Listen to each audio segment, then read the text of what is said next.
ल साथीहरू, दसैँको धेरै धेरै शुभकामना छ सबैजनालाई। मेरो फ्यामिलीलाई पर्सनल्ली म शुभकामना दिन चाहन्छु होइन। के गर्ने, लाइफमा यस्तै हो।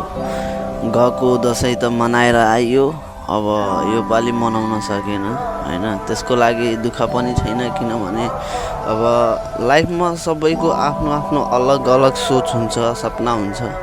कसैको सानो सपना हुन्छ, कसैको ठुलो सपना हुन्छ होइन। त्यही अनुसार काम गर्नुपर्छ। अब कोसिस त आफूले गरेकै हो होइन। अब त्यसको सक्सेस भए या नभए त्यसको त कुरा बेग्लै छ के। तर आफूले चाहे जति म कोसिस गरेकै छु।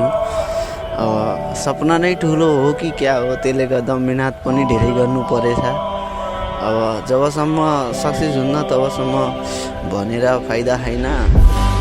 भएपछि त आफै मान्छेलाई थाहा हुन्छ।